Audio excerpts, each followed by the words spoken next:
Hey everyone, Scar for a Scar here, joined with our special guest commentator Mr.Classic. We've got a gameplay here of the card merchant Proquest from season 2. We got Matt Rogers on the left playing PRISM and Sam Payne on the right playing LEVIA. Yeah, and I'm pretty excited to see this one. Thank you to Scar for a Scar for having me on to do a bit of commentary today. It's a I pleasure, feel bro. it, I feel like Livia, it's kind of the deck of the moment, right? We have won a ProQuest over in Taiwan. We've seen Mansant, they been championing the deck all the way through. So how do you reckon this matchup's going to play out?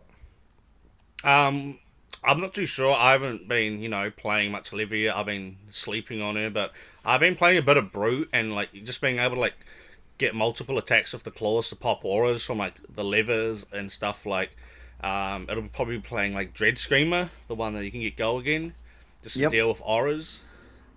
Yeah, and we see, speaking of auras, we see a passing Mirage come out turn one from Matt.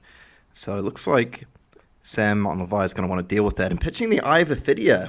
What do you think Yeah. about the Eye in this deck? I mean, a lot of brute players are just rolling with the eye now. That helps set up. If you're playing some of the cards where you draw and discard a card, Wild Ride is a good one for going kind of wide.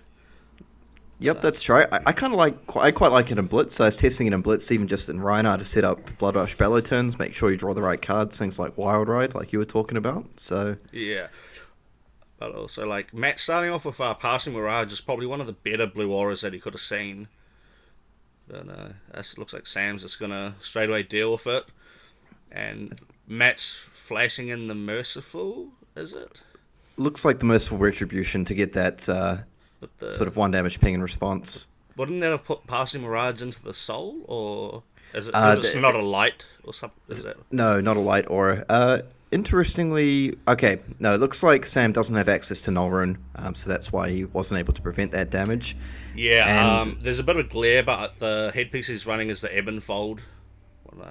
right with the spell void. Oh, and then we see looks like a shimmers of silver from Matt.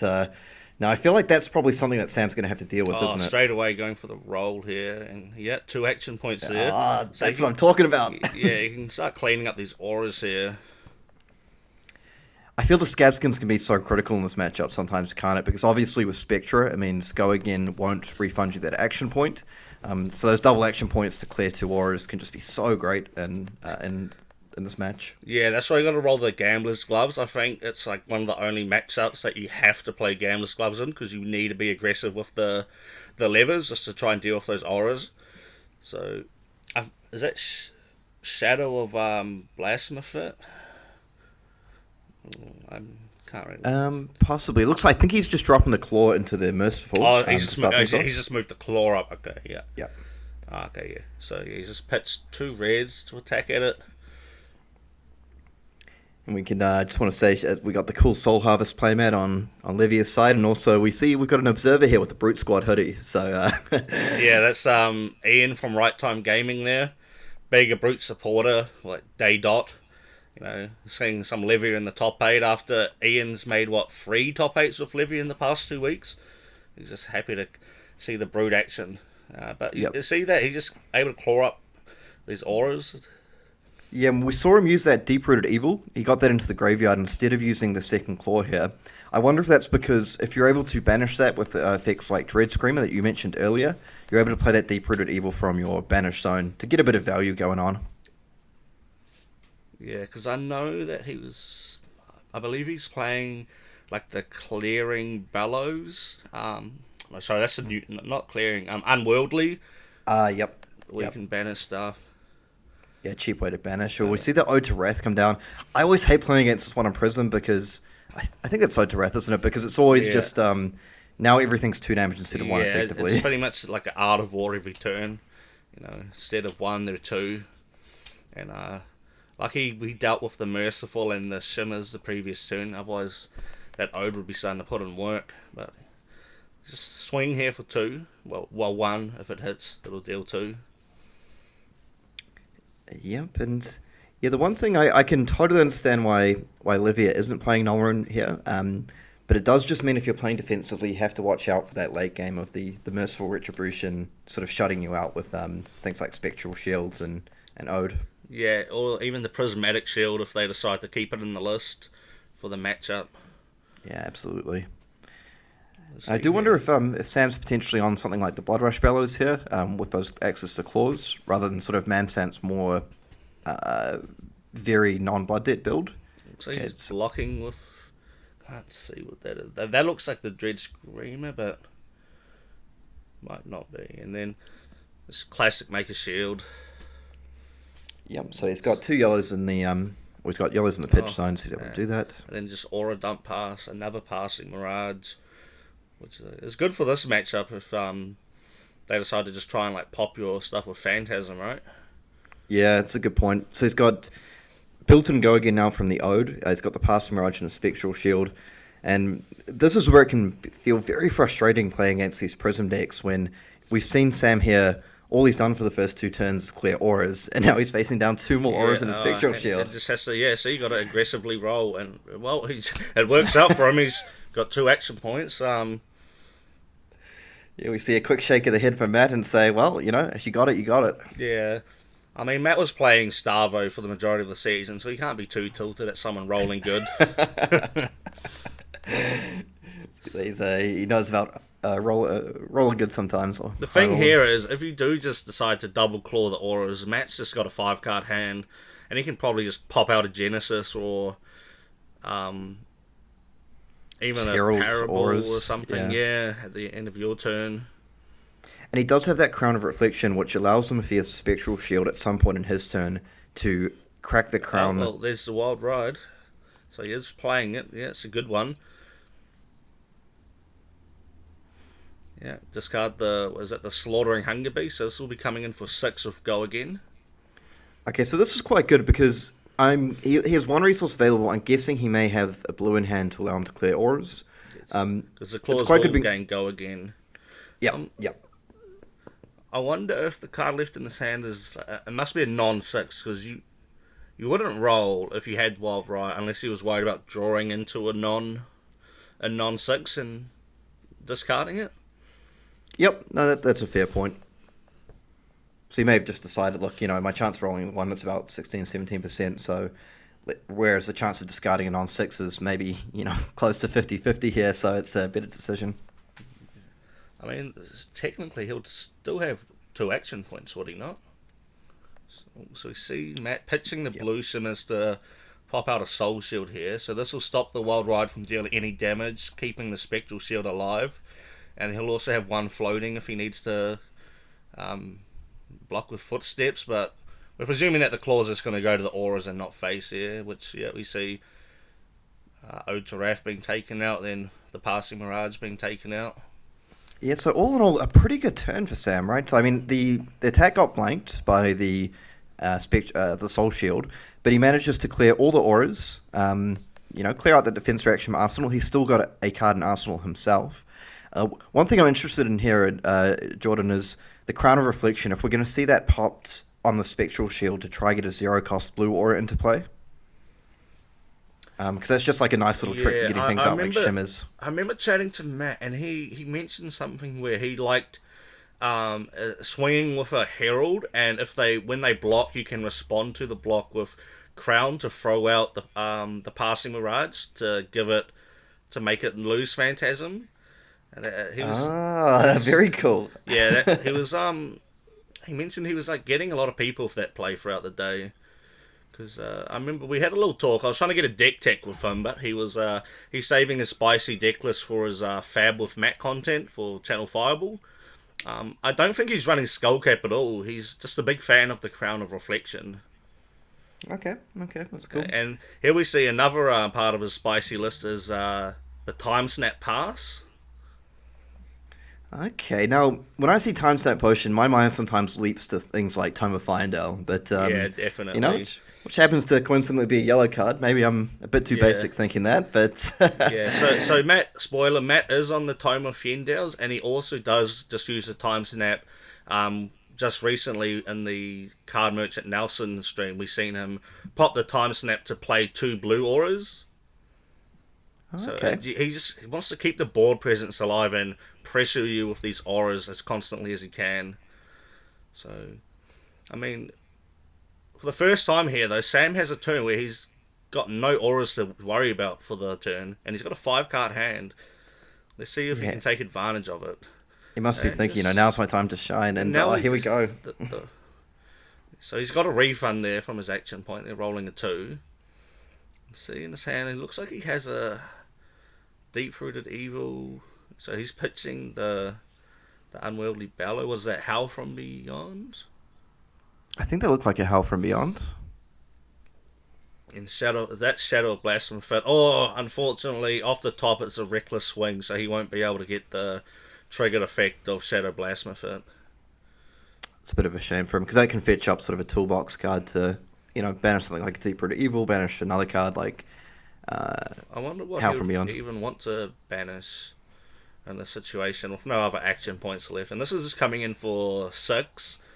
So Matt here most likely probably just wants to double block, keep some yellows in hand, keep those spectral shields alive. Yeah, no.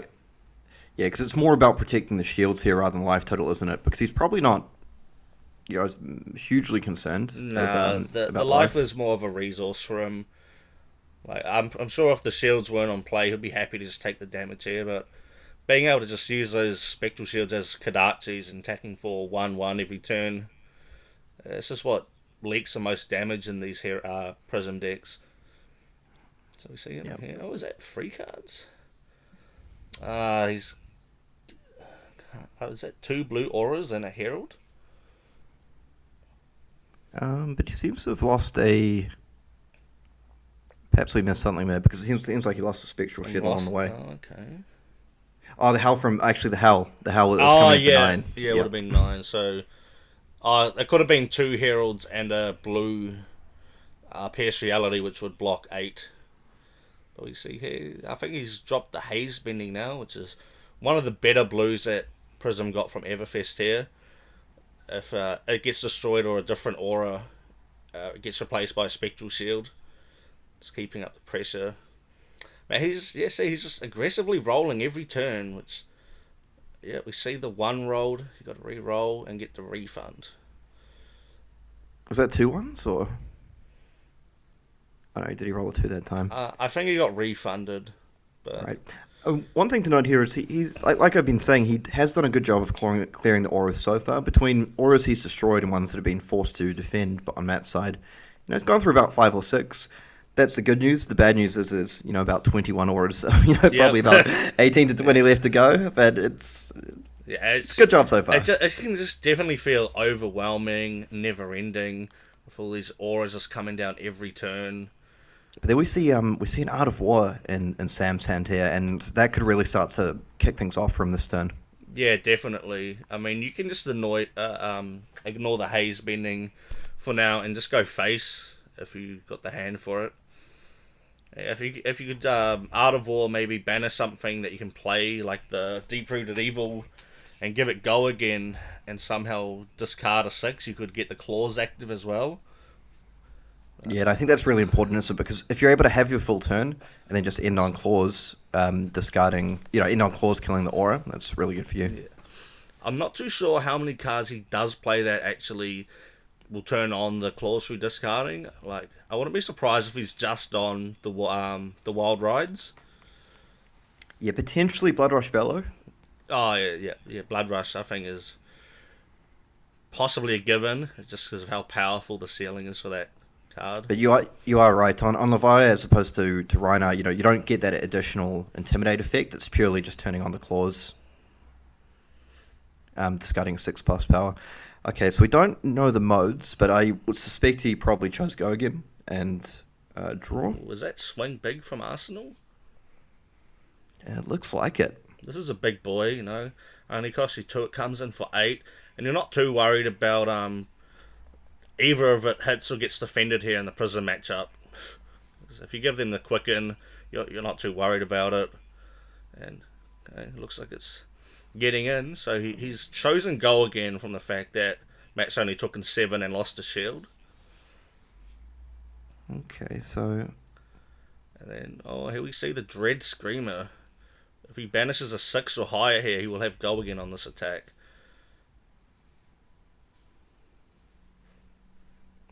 And I think he's pretty much certain to hit that. I think he only has. Oh, well, actually, no. Well, I mean, if he hits a howl, he's happy here as well. But so he's hit the Deep Rooted Evil, which will trigger the go again, an Art of War, and something else.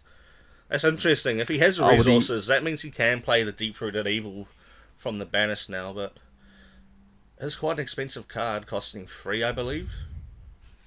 Yes, it is. And the Dread Screamer, I think it banishes rather than discard, doesn't it? So that isn't going to turn on the claws in this spot. Yeah. It looks like he has one card in hand. Maybe he's thinking about just arsenaling it here. Yeah, I think he's tossing up between doing that or clearing the haze bending. Yeah, I mean, he's going for haze bending, so it all replace itself with a shield. But honestly, Brute can put out some big attacks that can just chew through the shields. So I'm not too worried about the shields. I like that play, killing the haze bending there, because it's always bad when you have a spot like this. I think he had Mark of the Beast to Arsenal, where you have like an average card to Arsenal, you don't kill the haze bending, and then it just really comes back to bite you in two or three turns time. So there we see the Tome of Fiendel. So choosing not to use the potion. He hasn't used a time snap here, has he? So he must have a couple of blue auras that he just wants to play out, and or just the instant auras. He can play the instant yellow auras. Are really powerful here. So he's I see that we see the Genesis in his hand. Does he want to play it now though, or does he want to try sneak that out during the end of Sam's turn? Yeah, so it's the interesting thing. The great thing about Tome of Fiendel and Prism sometimes is, like we were just saying before, the ability to use up your action point, gain all that life, and then just pitch, 2 or 3 cards, play out some yellow auras. Yeah. Pretty damn good. And here we see the Genesis you were talking about. Yeah, so he's decided to play out the Genesis now instead of trying to wait for it. Oh, okay, well that's good. You throw out the Genesis, make a couple shields, go to 4 total. Yeah, don't need an action point for any of that, but I believe we have a 3-word saying for that down in New Zealand. Must be nice. I mean, it's a good debate if you play out the Genesis straight away, because it's an auto kill. Like, you have to go for Genesis and not let the opponent get all the advantage from it. But also, sometimes, people want to try and just play it out at the end of their opponent's turn when they're out of actions to guarantee the shield. But I think sorry, go ahead. I was going to say, in this spot, I quite like it just because that, in conjunction with the Prismatic Shield, able to get 4 Spectral Shields down, your opponent has no arsenal, so they're on a 4-card hand, and just saying, look, I know you have to kill my Genesis. I've got 4 cards in hand in arsenal. I'm probably going to draw into another aura. You can have the Genesis I'm going to get the tempo back. And if we look down at the life totals as well, after that really good effort Sam put into clearing orders, getting some damage through, and now it turns out he's 1 life behind. I mean, Matt definitely just made the most of his extended hand there with no action points left there, getting 3 shields and a Genesis on board. Absolutely, and I didn't quite catch his hand, but I suspect he probably had the Prismatic Shield ready to go, so he's saying, worst case, I've got this to play out. And we see here, he can't just YOLO roll those levers every turn now for the Gambler's Gloves gone, because if you roll a 1 here, that's just way too much tempo for Prism.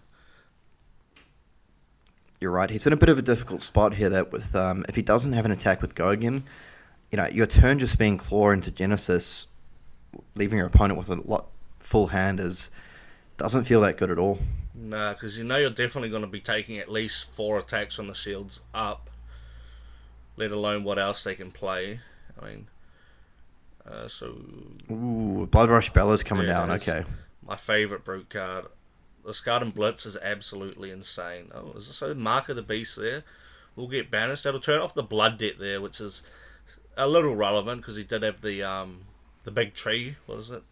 Roots. Oh, Deep-Rooted Evil, yeah. Big tree. I just called it big tree. Now, the one thing is here, I think what he really wants is to be able to find another attack, to be able to go sort of an attack with going into claws, into the final claws, clearing the Genesis, because it doesn't feel that great here if you just go claws for 5 and then claw into Genesis pass. I mean, that's okay, but it feels like you really haven't maximized the Blood Rush Bellow output. Yeah, definitely, and coming in for 4 at face is easy enough for Matt to just block. and keep those shields alive. Because realistically, all he needs is one yellow, and he well, maybe not, because he doesn't have the card in Soul currently to attack, make a shield, and give everything go again. Yep. It's good though. I do like the fact that by doing this play, he knows he's going to force some blocks out.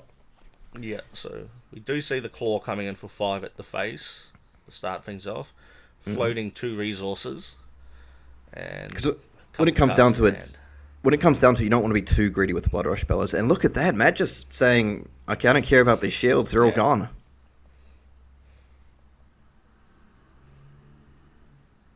Yeah, I was just going to say, sometimes you don't want to be too greedy with the Blood Rush, save for the perfect turn, and then just lose out on tempo. Oh, is that an Arclight Sentinel I see in Matt's hand? It looked like he did have one of the yellow auras. I didn't quite catch. I think it was a forecast one. I'm not sure. There is a possibility that he has multiple cards that do not block. So it's sort of a force I think I seen it was either Arclight or Erudition. I'm pretty sure he has. I think he has Parable and Otoraf in hand. That is not a good blocking hand at all. So what's Sam doing here? So I think he's just trying to figure out if he can play an attack in between this and the claws. So we can see a Shimmers of Silver in Matt's hand for sure. Parable, Arclight Ode. Wow, that's 4 auras.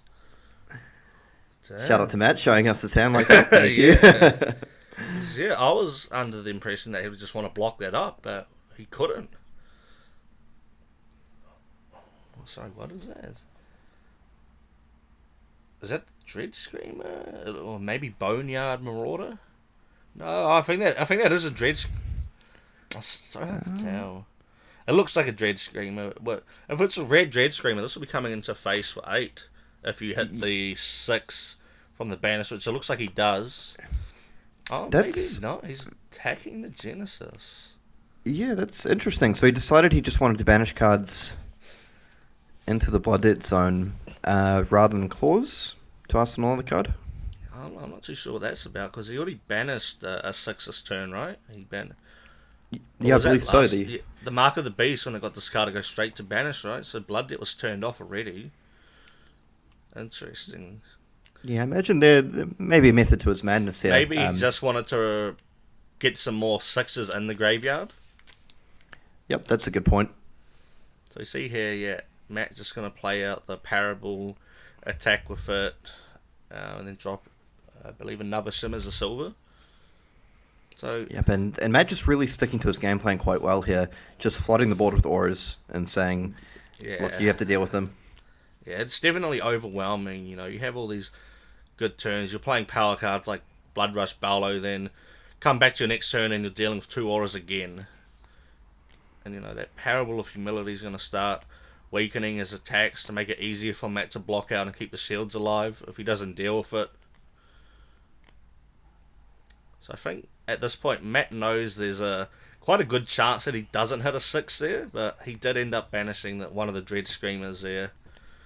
So this Dread Screamer, I believe, will be coming in for 5 go again, losing 1 from the Parable of Humility. Yep, absolutely right. And again, I feel Sam's doing a good job, but he's still got a tall mountain to climb. The one thing that will be in the back of Matt's mind, it is very, very early to be talking about this, but you don't have an unlimited number of auras, right? So he knows that he can't just keep the life totals even and just be playing out his auras that all get popped over and over and again. Okay, so he's choosing to take the damage there.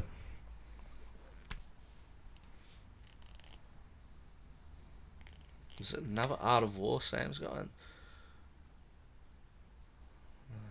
Scab skins. You live by the dice, you die by the dice, huh? Absolutely. He just rarely just wants to deal with those auras as efficiently as you can. And sometimes you just got to do it. You got to keep rolling to try to get the extra action points, just clear out those auras. Otherwise, that would have been death by 1,000 cuts. Yeah, it would have been a really nice time to hit the double action points there with these 2 auras out. So we'll see what Sam has lined up next. If you're Sam here and you can only deal with one of these auras, which one are you targeting? Are you going for the Parable or the Shimmers? I almost feel you have to go for the Parable here. My reasoning is both the Parable's so good on both offense and defense because it means all Sam's cards, his 6 power cards that can defend, pop Phantasm, they get turned off by the Parable of Humility. Yeah. Well, we see, yeah, Sam, wise man, he just goes straight for the parable there. But we see Matt here, he's got a full 5-card hand here. So it looks like he has a Merciful Retribution in here. I didn't quite catch all the other cards. I think there may be an Ode to Wrath in there as well. We'll soon see. So he's attacking with the Simmers here, giving the extra counter on it. So this will be attacking for 2 now. And Simmers is really good at just snowballing if left unanswered and getting ridiculous amount of counters. If you can spread them across different auras and different shields instead of just stacking them all on the one aura, it can just cause a lot of damage over time. Yeah, you're absolutely right. And it's quite good as well because it can put your opponent in a difficult position sometimes where they, particularly when it gets up to 2 or 3 counters, you drop that and then you drop sort of another high priority yellow aura. And you just put them in a tough spot for what they need to block. So it looks like in the reaction window, he's going to play out the Ode to Wrath from Arsenal. So that Simmers will be dealing, 3 damage there when it hits? 2 from the attack, and then Ode to Wrath will also ping an extra 1. Yep. And then so this Ode to Wrath will be coming in for 1, and if it hits, it'll be dealing 2. So that's just, 5 damage there, just from these 2 auras. and we see Sam does have a Blood Rush Bellows in hand, so he may be just thinking about taking this damage here. Yeah. And then, what is that? Miraging Metamorph. Oh, what a card. You can't pop that here, because both of those auras are just too strong to give him another copy of. Yeah, and he's contemplating the Husk block here, which I actually kind of like that here. I mean, it's a difficult one because the problem is if you take this and go down to... You're taking 8, effectively, because of the Ode. Yeah. And you go down to 20. Then you really put yourself in a spot of... you run the risk of not being able to use it effectively. Because your opponent is just going to be able to try and chip away one by one to like drop you down to that 13 or 14 before they start playing out the valuable heralds like the Eruditions and the Herald of Judgments. Yeah, definitely. So he's kind of just going through the graveyard now, thinking, how many of these damn auras have I got to deal with here? Yeah. so blocking for 6 here, so he'd be taking 2, which is a lot better than taking 8 there. But he's got to make sure he finds a way to keep banishing stuff with Blood Debt, otherwise he'll start taking just damage on both turns, because he's got, 3 cards with Blood Debt, if not 4, banished already. So, and you just don't want to take extra damage on your turn and then have to deal with all these 1 and 2s coming at you. So you mentioned he had a Blood Rush Bellow, and he's also got Beast within, so this could be a really good turn for him here. Okay, yeah, this is one of those 50-50s where you really want to hit the right one. When you're the man, you're the man. Oh, but that's rough, banishing an Art of War. And I believe that's the Dreadwood Rumbler Blue. So you're taking 2 damage there. You've got to be drawing 2 cards, though, but banishing the Art of War, I believe is that the 3rd Art of War? I think so. Yeah. So now he's going to draw 2 more. Now getting the blue Rumbler, I feel is quite a nice hit here because that really helps just set up your turn with all the resources you need. Yeah, it's nice because the claws are turned on now. Yep. It's just, you really want to have another attack as well, so you can go claw face, attack, and then what do you take out here with your last attack though? I mean, both of those auras are really threatening right now. The Simmers is going to be attacking for 3 next turn, but the Ode to Wrath can also deal 3 damage just as easily on its own with a couple of shields. Yeah, honestly, it's quite a tough one.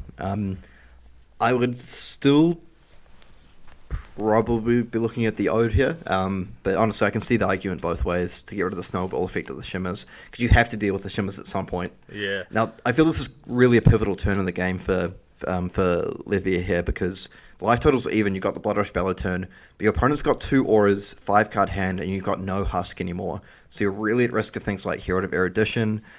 There's a good chance that you may be forced to defend out, even just to crack things with Phantasm. So he's really got to make the most of this turn, is what I'm trying to say. Yeah, and also if he does have to start defending against Heralds, the less cards he has, the harder it is for him to banish stuff with Blood Debt from the graveyard effectively, which in turn will just result in him just leaking more Blood Debt damage. But I believe he's going to the face here with the second claw. And Matt's just going to pitch a blue. Is it Celestial or Herald of Protection? Herald of Protection, I believe. If it's a blue, then he's floating to. He's got a Soul Shield in hand. He might be trying to just play it out effectively. Pitch a blue to put a Footsteps in front, take 4, and then if another big threatening attack comes in, you can just play out the Soul Shield, get it to your banish, not your banish, sorry, your Soul, to then banish for a shield. I think you're right. That does look like what he's potentially looking to line up here. Although, interestingly, because of both those claws have gone to face, you have to wonder if this last card is going to try to take out one of the auras, or if Sam or Levia here has changed his mind and decided to put his foot on the gas and go face.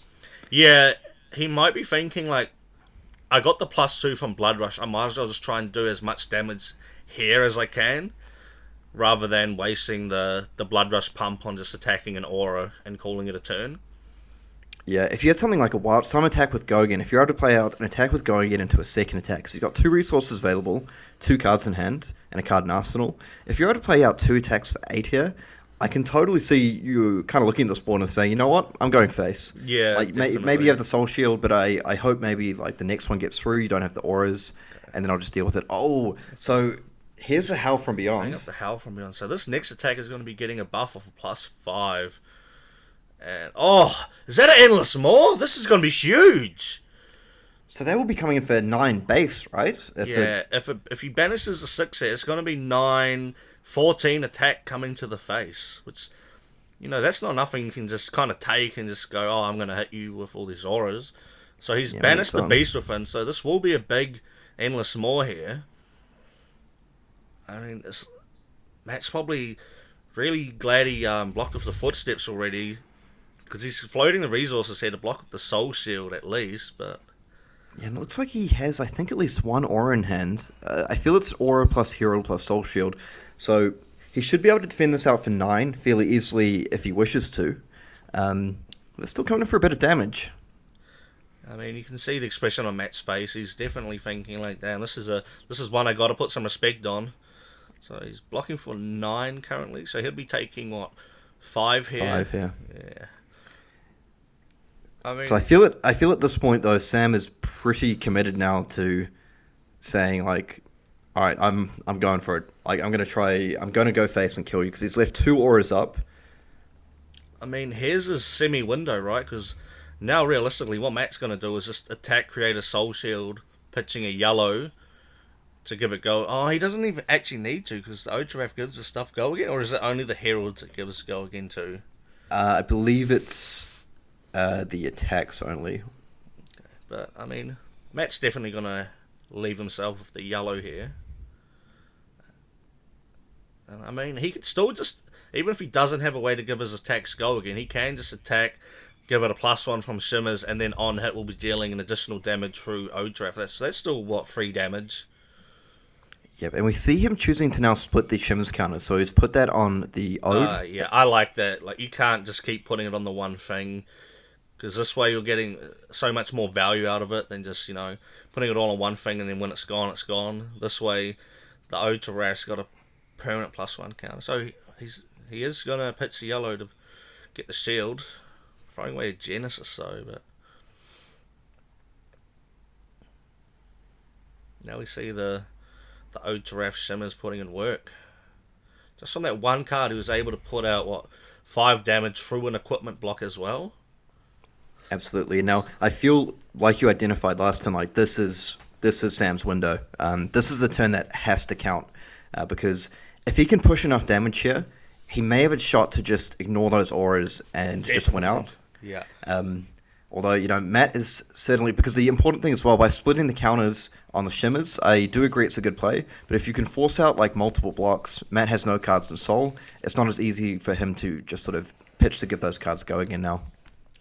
Yeah, so I saw in Matt's hand, he has an Unmovable and a Tome of Hendale in hand. I mean, could be quite awkward if we do have a really big turn. He's also got the Celestial Cataclysm, which... So does he have the blue for Unmovable is the big thing. Oh, he's saying the The big boy coming out. Blasphemous himself. This, the ally. And then the wild ride. This is good. Okay, so I feel this wild ride is critical. That needs to hit for him. And it It does? tell. It looks like it though. Which this will be 6 go again.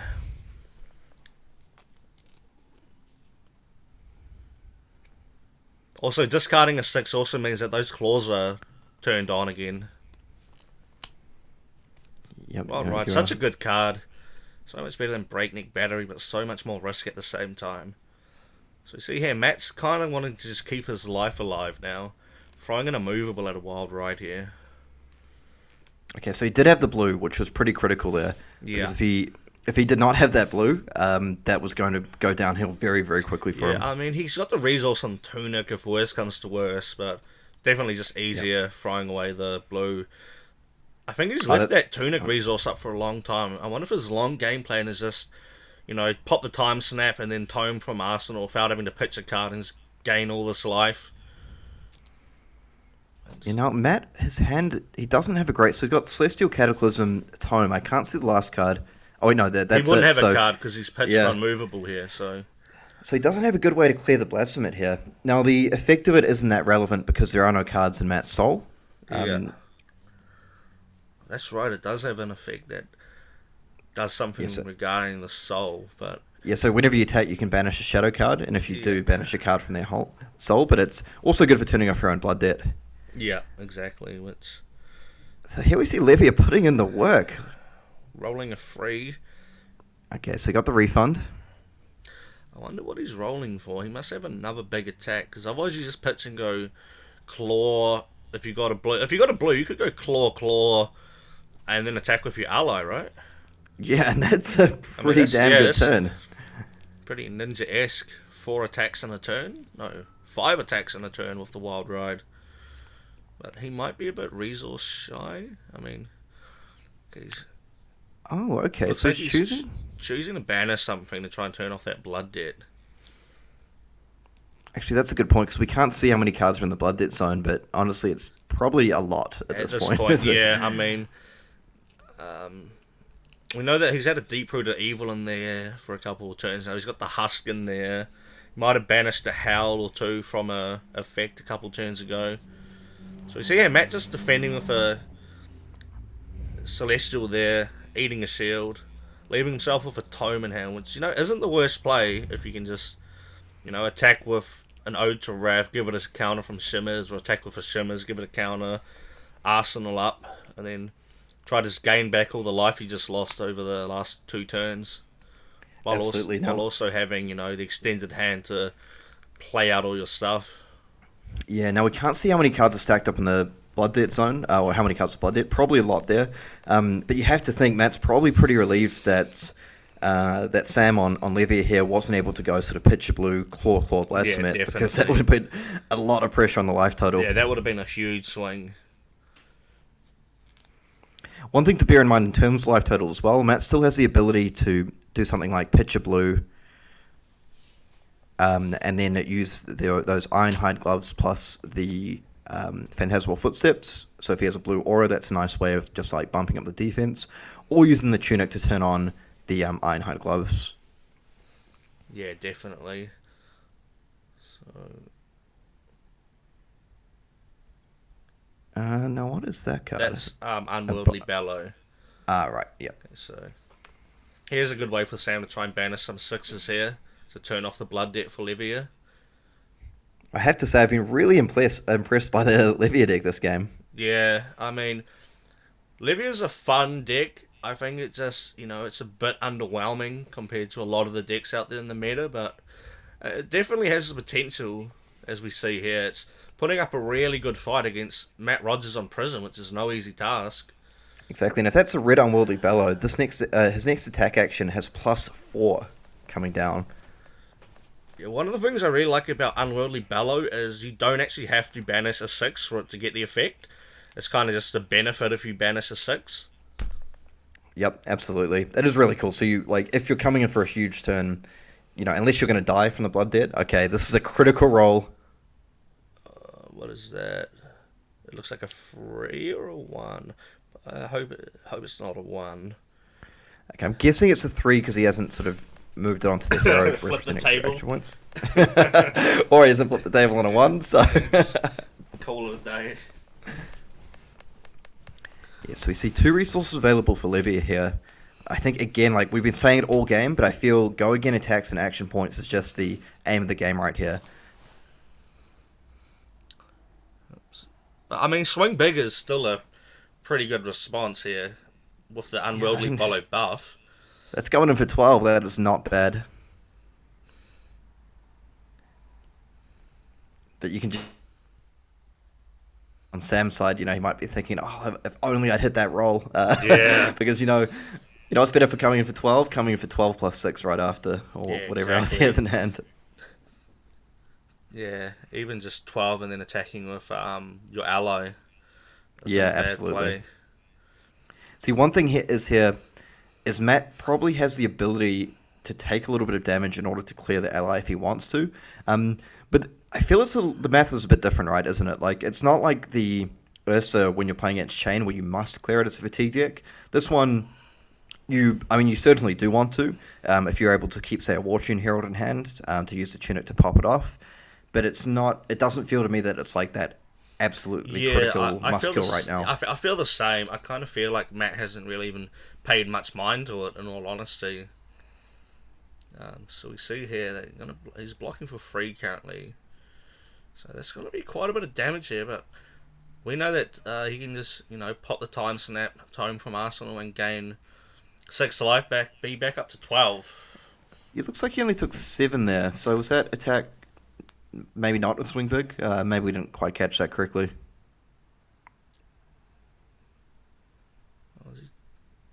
There we see it. Time snap home, gain back a lot of life. And that is a huge tempo swing. That is absolutely not what the Levia player wanted to see here. Nah, definitely not. No, you're putting in all this work to do all this damage, and then for him to just not only gain back all the life, but have all those cards still in his hand to play out his turn. Yeah, because I think like we said sort of 3 or 4 turns ago when he chose not to clear the auras and go face, at this point you are quite committed to going for that game plan. So now that he's done that, he's on 15 life, and Matt is going to be able to put a lot of pressure on this turn, I feel, between the Shimmers, the Ode, potentially, anything else one... he has, couple of heralds if he needs. One or multiple things. And the thing is, when you play this sort of snowball thing, if he doesn't have the cards in hand, if he doesn't have enough cards left to get rid of that banished debt, he could get sort of trapped in the death spiral here, so to speak. Be interesting to see which route Matt decides to take. Looks like he's got a couple of lines here.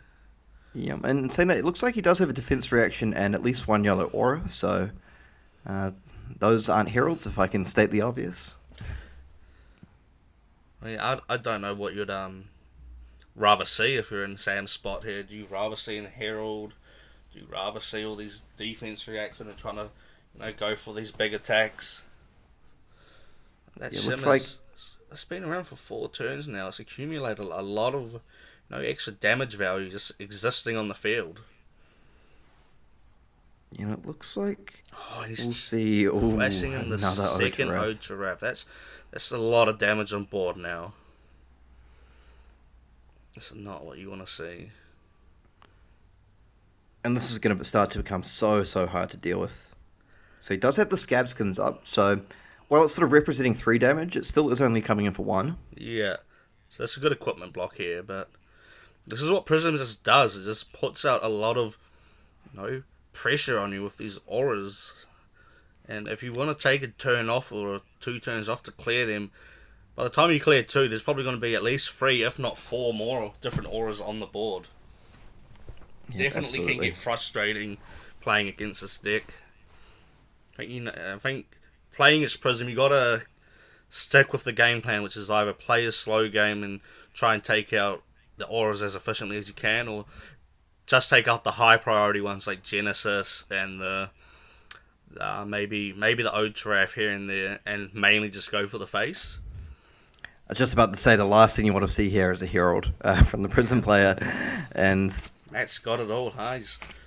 takes all that damages and just draws, draw an aura, draw a herald, Yeah, draw I the think he did defense have the. react as well. I think he did have the Herald, but so he's choosing to. Looks like he's going to pop that one here. So I think, like we mentioned earlier, Matt feeling that the um, this ally here isn't actually the main priority to deal with. So he's happy to leave it on board and just say, "Look, I know you need multiple action points to really get this going." Oh, so maybe he didn't lose the third Art of War from the Beast Within. Must have No, been I the think we. second. Yeah, we must have missed that one. So I feel pretty sure he's going to be choosing go again with this. He does still have the Ebb and Fold up if he needs it. So perhaps, if he really needs to draw a certain card, he'd love to draw something like a Howl from Beyond and just banish it away with the Ebb and Fold to keep the turn going. Dropping down to 5 life, he has to banish a 6 every turn here, which, it's hard to do while you're also trying to defend yourself. Yep, that's a good point. And the one thing which Matt may be playing towards as an alternate win condition, he's probably got multiple ways to win this game, but it's that Merciful Retribution here. Because that coming down with multiple oaths can start to be very difficult to deal with. Yeah, definitely. Oh, non-6. 2 non-6. non-6s. He gets it at least at the end. So I believe is that Endless Maw or Boneless Marauder? If it's Boneless Marauder, this will just be just 6, right? I think so. He did manage the Howl from Beyond there. It may be a question of if he has the resources to actually be able to utilize that effectively. Does he have the action point to play it out though? I believe he chose go again from the Art of War. Oh, yeah, that's right, yeah. So that's a good banish then, if you do have the resources there. Yeah, so he's down to 2 cards in hand here. It might actually be hard for him to use that Howl, to be honest. Yeah, okay. So we see Matt just happy to throw 2 Heralds in front of the Marauder here. I think that makes a lot of sense to me. Your board state is just so dominant here, right? That if you need the 1 card. Yeah, absolutely. So here we see another Scavenging roll. We've seen a lot of that this game. You live by the roll, you die by the roll, and it looks like we've got the double action points here. It's always good, but can you use them efficiently? Yeah, to me it's a question of resources. And also you want to make sure you sequence this correctly, because if he does have a big attack, he wants to be able to. Yeah. So we see the ally's going to get soul shielded, which. So what I was going to say there is you probably, if you have a big attack, you want to do that the other way around. Try bait out the soul shield with the attack, and then try banish the soul shield from their soul when you come in with the ally. Doesn't soul shield go into the soul when the combat chain closes though? It does, but you are able to close the combat chain yourself if you wanted to do it that way. Yeah. It's just unfortunate because with that card in soul and 1 card in hand, that has enabled Matt to, if he has a yellow, which I assume he does, it enables him now to turn on the go again of the auras with Illuminaris. Yeah, I mean, he has a game on board with all those auras on their own when Sam's at 5 life. Exactly, it's going to be able to strip basically his whole hand, so I think he... that may have been sort of a slight misplay there. I don't know what's in Sam's hand on LEVIA here, so I don't want to speak too soon. But it potentially may have been a slight missequencing. But we'll see. For all we know, Sam has an ace up his sleeve here that he's about to pull out. Just for you, Mr. Classic, eh? Just for you. Then he can point to this and say, hey, moron, I did this correctly to bait out the soul shield. Just built different, eh? There's levels to it. Or is exactly. there that's why to it? I don't like to second guess the players too much because, usually they're a bit smarter than me. Yeah, I mean, they know what they've got to work with. We don't. We assume a lot and we just hope for the best. Yeah, so we see... He's definitely in a tough spot here. Staying down 2 Ode to Wraths and a Shimmers, and he doesn't have the life anymore to just kind of take these to the face and try to return with a full card hand. Yeah, and at the same time, it feels like he doesn't have the ability to threaten lethal, which is really critical here. Without the ability to threaten lethal, it's very hard to not just get your entire hand stripped next turn by these auras coming through. Yeah, definitely. This is why, personally, as a brute, I prefer Rhinar, because you can just intimidate their whole hand or make them play out an aura in response to it, and then they aren't able to efficiently block your stuff with barraging beatdown, and you can just accumulate a lot of damage through the barraging beatdown buffs that way. Yep, that's a good point. Yeah, because I feel the issue here for the Levia player is that the shimmers is lethal, so that's a must block effectively here. Yeah. So if you attack with shimmers, because it's got 2 counters on now, so it's coming for 3, you can put the counter on something else, probably the Ota Wraith. Yeah, and probably then the new one that doesn't have a counter, right? I think even the pre-existing one that does have a counter, because then the shimmers is lethal, coming for 3+2, and then the Ode is also lethal. Oh, yeah, I get where you're going. So I think this is a Slaughtering Hunger Beast here. Yes, that's going to be coming in for 7. Does he have an action point? It's been a wee while since something's happened. I don't know if this is the Art of War turn or has he already played an attack. I don't believe he does have an action point here, but at the same time, I think Matt may feel comfortable doing something like... Did he roll the levers? Is that how he was able to attack with the ally and then the Hunger Beast? Yep. And so Matt, yeah, what I was saying, he's got the spare resource, so I feel he's happy here to just defend for 2, take 5. You got to use it eventually, right? Yep. But yeah, that's just why I would have liked to see the Hungering Sword Beast come down first, to force out the Soul Shield, and then you come in with the ally to strip the Soul Shield card from Arsenal. Because that actually buys you a full another turn here, because Matt would have been forced to just attack with 1 aura, and you defend out. Yeah, because now he can just create another shield here with the Soul Shield and Banish, which will also, at the same time, give everything go again. This is just a rough spot to be in here. Yeah, because this one coming in, actually, this is a great alternate play as well from Matt. Just putting the counter on the Shimmers of Silver. This is coming in for 4. If you block with 1 card here, you're taking 3 damage because of the Odes. And that makes every other attack lethal. So this is going to strip Sam's entire hand, and when that happens, it's just game over, right? Because the blood debt's enough to kill him. Yeah, I think so. And as you and I know, our Kadachi aficionados, it's really difficult to deal with these just death by 1,000 cuts. Yeah, I mean, I'm looking forward to just doing death by 1,000 flames with my boy Fi next set. Uprising Hive. You seen any of the Draconic Ninja spoilers released today? Yeah, I have seen a few of the spoilers come out today. I'm pretty excited about them. The Phoenix Rising, or whatever it's called, the one that you can start with 3 in your deck. Okay, then we see... the token. Yeah. Yep, that's one. Okay, so we see, and this may be a little bit academic at this point, we see the Ebb and Fold. So he has a gun. gun that doesn't block. Yeah, he's just trying to... Yeah, that's a mutated mass, and we see the handshake. Man, what a good display from both players here, though, with that game. That was a great game. Yeah, I really enjoyed the game, and it seemed, honestly, I mean, yes, at the very end, it looked like Matt was able to sort of run away with it a little bit, but I think even that's probably overstating it. I mean, all games look a bit one-sided when it comes down to the very end and one person's winning, but I think there were definitely spots throughout that game, particularly when the life totals were about, 17 to 13, around sub-20 each, where... if Levia had managed to roll, say, a 4, or, dare I say, a 6 on those scab skin leathers, we could have been looking at a totally different result. Because it's all about tempo, isn't it, in that late game spot? Yeah, definitely. And I mean, that just goes more to show the dominance of PRISM rather than the power of Levia or the pilot there. I mean, Sam did basically everything right that he was supposed to do, but, with all those auras, it's just overwhelming for pretty much any deck to deal with.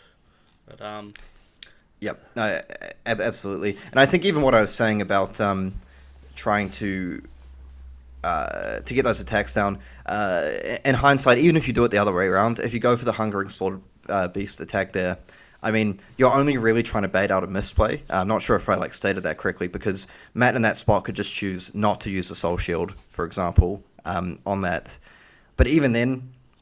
that's kind of good, because basically all you want to do is keep cards out of Soul. So if Matt doesn't use the Soul Shield, you could then just not attack with the ally, and then leave them without ways to get go again. But yeah, I know I don't want to harp on about it, because it was a really good game all in all. But I just wanted to state how close that game was. It really went down to the wire, I feel.